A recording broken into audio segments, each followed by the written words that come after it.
France में पुनरुत्थान। उस देश में जो धर्मनिरपेक्षता की गिरफ्त में है, हर 10 दिन में एक नया ईसाई चर्च खुल रहा है, जैसा कि आज ले मोंडे अखबार ने बताया है। विरोधाभासों से भरे देश में यह कैसे संभव है?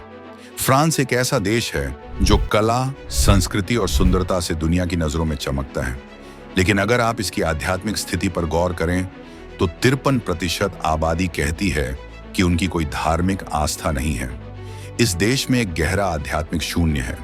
डरावनी बात यह है कि लोग हर साल जादू टोने और भविष्य बताने पर 4 अरब यूरो खर्च कर देते हैं। हालांकि इसी अंधकारमय देश में अब प्रकाश तेजी से फैलने लगा है। इसका मुख्य कारण इवेंजेलिकल चर्च है।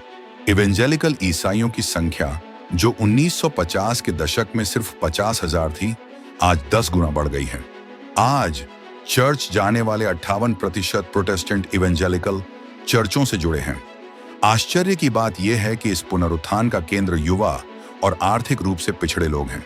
विशेष रूप से कैथोलिक पृष्ठभूमि के 72% लोग आज धर्मांतरित होकर इंजील चर्चों में शामिल हो चुके हैं। एक ऐसा विश्वास जो केवल परंपराओं से आगे बढ़कर बाइबल पर केंद्रित है और यीशु मसीह में मोक्ष को एक व्यक्तिगत अनुभव के रूप में पाता है, फ्रांस को बदल रहा है। इंजील चर्च छोटे छोटे समूहों का एक अस्पष्ट ढांचा है।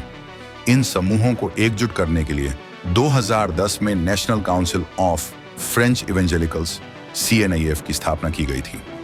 ये परिषद आज देश के लगभग 2/3 इंजील चर्चों को एकजुट करती है।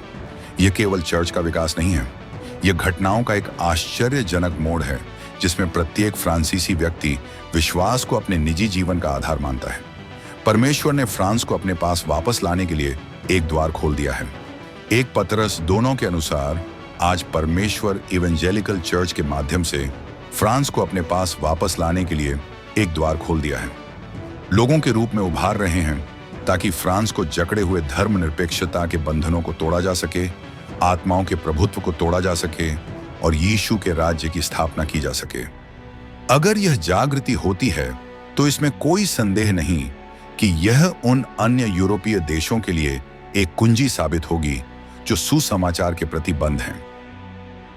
प्रभु यीशु, हम फ्रांस राष्ट्र के लिए आपकी स्तुति करते हैं। एक नए चर्च के उद्घाटन के लिए धन्यवाद। आपका सुसमाचार पूरे फ्रांस में चमके, ये पूरे यूरोप में प्रकाश की तरह चमके। आमीन।